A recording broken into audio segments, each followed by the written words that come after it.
What is going on, guys? I'm gonna start the video by saying always side with the oppressed and never the oppressors, regardless of race, religion, gender, ethnicity, etc. Why did casino billionaire Sheldon Adelson recently host an emergency summit of pro-Israel activists in Las Vegas? To strategize on how to stop the growing movement on college campuses to boycott, divest from, and sanction the state of Israel.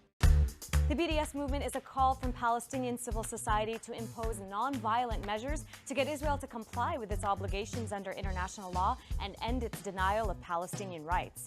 The movement is loosely based off of South Africa's anti-apartheid movement in the 1970s and 80s. Now, 10 years on, BDS is making some serious headway. Across college campuses, and in particular after Israel's summer 2014 war on Gaza, more and more student associations are urging their universities to stop investing in companies that operate in the Israeli-occupied Palestinian territories. In the University of California system alone, 7 different student bodies passed divestment resolutions. And across the Atlantic in the UK, the National Union of Students recently voted to ally itself with the BDS campaign, something Prime Minister Netanyahu lashed out against. They boycott Israel, but they refuse to boycott ISIS. That tells you everything you want to know about the BDS movement. In the past, Israel dismissed BDS as a trivial movement, but now the country and its allies in the US are a bit more panicked and are launching full-on attacks. Netanyahu said he's preparing an offensive against the boycott efforts, calling on both the left and right within his government to stand together to fend off the attackers. And in the U.S., one of the main anti-BDS battlegrounds has been the campuses themselves. A new anonymous website called Canary Mission is naming and shaming pro-Palestine college activists with the intention of blacklisting them from jobs. Today, college campuses are filled with anti-Semitic and anti-American radicals, waving Palestinian flags and placards and screaming apartheid and murderer. But BDS activists say their tactics aren't anti-Semitic, but rather against the state of Israel's policies. Even so, a recent report shows numerous incidents of students and faculty being accused of anti-Semitism or terrorism based solely on their criticism of Israeli policy.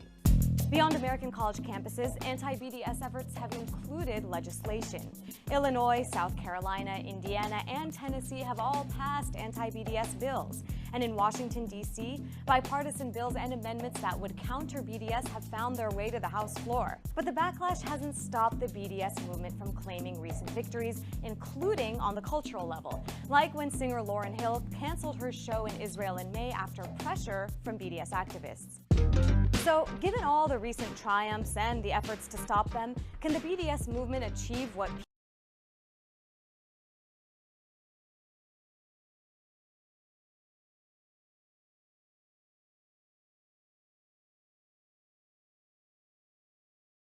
We see there are Zionists who are right wing and left wing. In this video, I'm going to focus on right wing Zionists because, especially in the media, you see them just demonizing people, spewing off false propaganda. You can see organizations and people on channels like churches or Tommy Robinson, Rebel Media, and Alex Jones lying. Take, for example, Alex Jones. He claims that the Quran says blacks have no souls. Again, this is a lie, and I challenge him to prove his lie that 2 + 2 = 5, which he can't because 2 + 2 = 4. We see these Zionists, they like to lie. And we see the right wing, and especially Zionists, love money and politics, so they can bribe politicians. And one example is APEC. You see both Democrats and Republicans giving speeches at APEC rallies, as well as APEC bribing politicians. And again, people will justify money in politics or legal bribes by saying money is free speech. This is their argument. So let's follow this train of thought. Hypocritically, at the same time, these same corrupt people will pass laws boycotting, fining, or other means like not allowing a business to do business with the state government if that company boycotts Israel until and again, the reason they're boycotting Israel is not Jew hatred, because Zionism is an ideology, not a race. Because remember, they claim when you make fun of Islam, or they claim when you're Islamophobia is not racism, because Islam's the ideology and not a race. But at the same time, You see after tragedies like 9/11, you see these people attacking Sikhs because they think they're Muslims because of the way they look. Or you see after this year recently and last year, people attacked Sikhs again, mistaking them for Muslims, or they attacked brown-skinned people thinking they're Muslims. So we see there's some race played in that. But again, there are Zionists of all races and of different religions. There's Zionist Christians and there's Zionist Jews. And again, there are Jews who are not Zionists and they're against it. But back to where I was at, you see the reason they're boycotting is because they want to stop the illegal occupation, war crimes, torturing, and other forms of repression like murder. And again, if a bank steals your home, your money, and etc., you wouldn't want to do business with that bank. So if a country is committing genocide, your government would make it illegal to have their products sold in your country, right? I mean, that makes sense. It makes absolute sense to boycott baby murderers like the Israeli government until they stop oppressing. So again, you see, boycott, divest, sanction. No one is saying to go do an eye for an eye. They're just boycotting the country until they stop oppressing. And we see Zionists like Gert Wilder, he says he supports free speech, but the Zionist hypocrite wants to ban the Quran.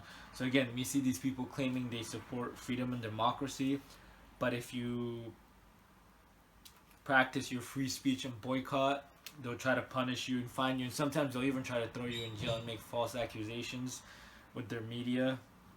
And we see the most hypocritical part by Zionists is they will go on their media and spread lies about Islam and about other groups of people who are against Zionism. And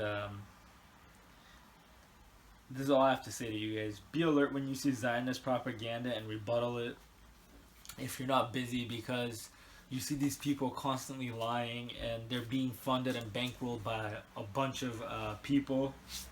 And again, in my next video, I'll give you multiple reasons why you should boycott Israel and support BDS. And apparently, BDS is working, and this is why they're getting scared of the movement and attacking it. And I'll leave a link at the bottom of this video to some dudes, to a guy by the name of Kyle from this YouTube channel called Secular Talk, and he talks about BDS actually working. And again, remember, always side with the oppressed and never the oppressors, regardless of race, religion, gender, ethnicity, etc. Peace.